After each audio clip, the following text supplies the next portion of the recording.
배명옥 사모와 함께합니다. 성경이 읽어지네 주님 나라 임하네.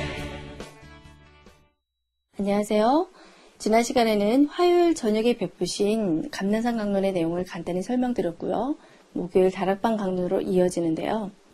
내일이면 예수께서 십자가에 달려 돌아가십니다. 그래서 예수님은 이 땅에서의 마지막 유월절 식사를 제자들과 할 수 있도록 예비하셨고, 아무것도 모르고 있는 제자들과 함께 마지막 유월절 만찬을 하셨습니다.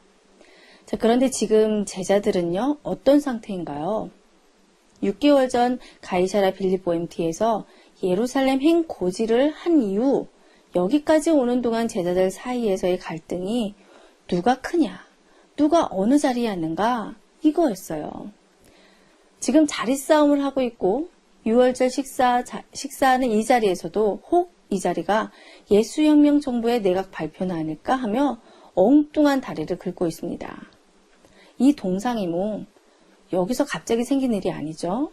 단편적으로 읽으면 그런 것 같아요. 그런데 우리는 이미 초막절 때부터 제자들 사이에 이슈였다는 것을 알고 있고요. 베레아에서는 미세스 세비대까지 부채질을 했었고, 그럼에도 불구하고 호산나 호산나 하면서 예수님이 임금처럼 입성을 하시는 경험을 하면서도 한쪽으로는 어깨가 으쓱하고 한쪽으로는 누가 크냐, 이 두 개가 같이 붙어 여기까지 왔어요. 계속해서 이슈가 될 수밖에 없었습니다. 그러니까 예수님의 혁명과 임금 대심을 전제로 하고 제자들이 여기까지 왔고, 지금 되어가는 분위기도 그쪽으로 향하고 있는 것 같았기 때문에 누가 크냐, 이것은 정말 실제적인 그들의 문제였어요. 누가 어느 자리에 앉느냐, 누가 크냐, 이것이 제자들의 문제였습니다. 그래서 예수님이 유월절 식사를 하시고 제자들의 발을 씻겨주신 거예요. 이 자리 싸움의 문제를 종식시키기 위해 세족식을 하신 겁니다. 그러시면서 나는 너희의 주고 선생이지만 스스로 낮추어 지금 너희 발을 씻기지 않느냐. 하나님 나라 질서는 세상 사람들과 같이 권력과 힘이 있지 아니하고 섬김에 있단다. 그러므로 너희도 내가 본을 보였듯이 이를 행해라. 서로 사랑으로 섬겨라. 예수님이 이런 의미로 세족식을 하신 후에요. 또 하나 중요한 일을 하신 것이 성만찬을 제정해 주신 것입니다. 마치 연인이나 가족이 이별을 할 때 정표를 주어 기억하게 하듯이 내가 떠나더라도 이 떡과 포도주로 날 기념해라 라고 하셨어요. 그런데 기념품만 주신 것이 아니라 이것을 먹고 마시라고 하십니다. 이것은 성찬 예식을 할 때마다 예수님의 살과 피를 생각하라고 한 것인데요. 살과 피, 어디서 많이 들은 용어죠? 마지막 이 만찬에 유월절의 중요한 의미가 살과 피거든요.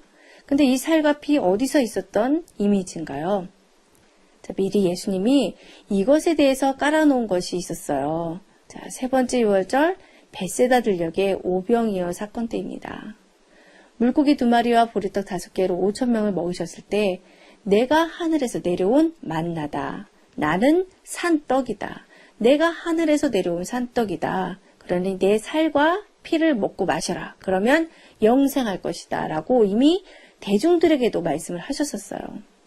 그러니까 세 번째 유월절에 이 오병이어 그 사건은 네 번째 유월절에 당신이 직접 어린 양으로 살과 피로 우리에게 내어주신 사건과 같은 의미가 있는 겁니다.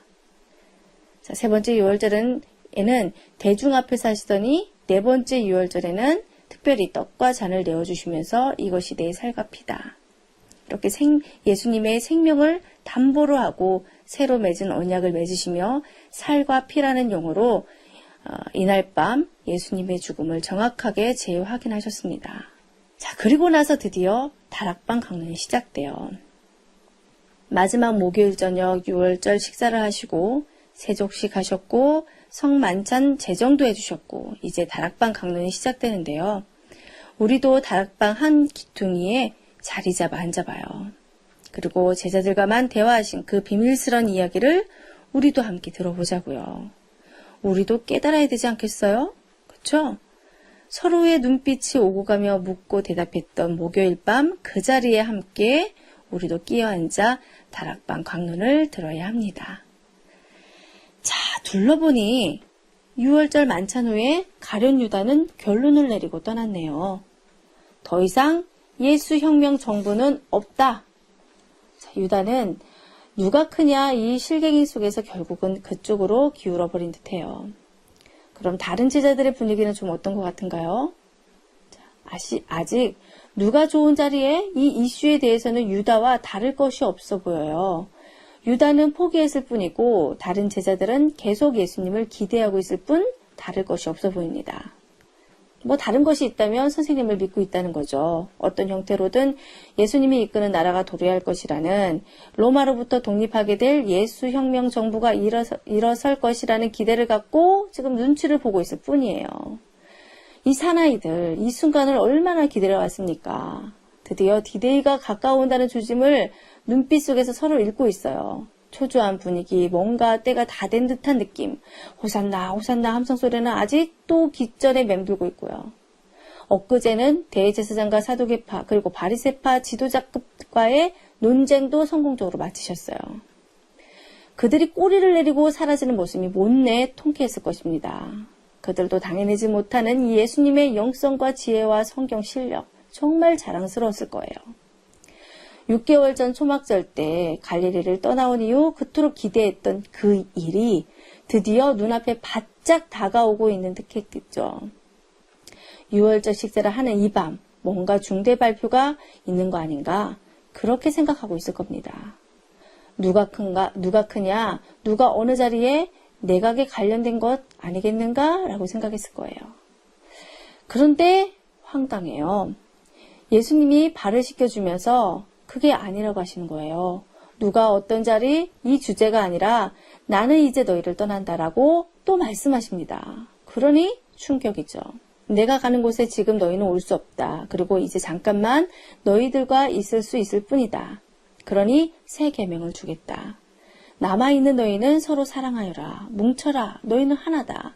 그러면 그것을 보고 많은 사람들이 너희가 내 제자인 줄 알게 될 것이다. 자, 내각은커녕 또 떠난다고 말씀을 하시니 제자들은 황당해요. 예수님을 통해 하나님의 나라가 이루어질 줄 알았는데 그래서 여기까지 쫓아온 건데 디데이가 가까웠다는 사실을 알고 있는데 그래서 하나는 오른편에 하나는 왼편에 하며 이것 때문에 서로 싸워서 지금 발도 닦아주셨는데 떠나신다니요. 제자들은 황당해합니다. 다락방 강론이 이렇게 시작되는 거예요. 자, 그러니까 다락방 강론은 떠나시다라는 개념으로부터 시작이 됩니다. 자, 요한복음 13장 33절을 열어보세요. 작은 자들아 내가 아직 잠시 너희와 함께 있겠노라.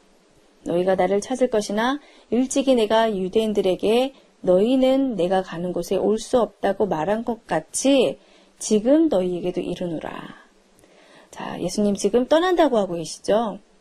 13장 앞부분에서 발을 닦아주시고 난 다음에 이어서 14장 다락방 강론이 본격적으로 나오기 전의 분위기는요. 자, 가룟 유다가 막 떠났고 유다가 나간 다음에 인제 인자가 영광을 받을 때가 왔다라고 하시는데요. 자, 이제부터 예수님이 영광이라는 단어를 쓸 때 그냥 예수님이 영광인가 보다 그러면 안 되고요. 예수님의 신성, 하나님 되심의 정체가 드러나는 것을 말하고 있음을 알아야 합니다. 이제 곧 예수님이 영광스럽게 되시고 예수님이 하나님으로서 드러나게 될 것인데 아직 얼마 동안은 잠깐 같이 있을 것이라는 거예요. 그러면서 하시는 말씀이 새로운 계명을 주겠다. 그 계명이 서로 사랑해라. 내가 너희를 사랑하는 것 같이 너희가 서로 사랑해라. 내 이웃을 내 몸과 같이 사랑해라. 이것을 새로운 계명으로 주겠다. 새로운 언약으로 너희들에게 명령을 한다. 이렇게 된 것입니다. 그러니까 다락방 강론의 시작 포인트가 떠남이라는 것 확실히 아셨죠? 다락방 강론이 떠남이라는 개념부터 시작된다는 것은 아주 중요한 포인트인데요. 자, 다음 시간 계속 이어집니다.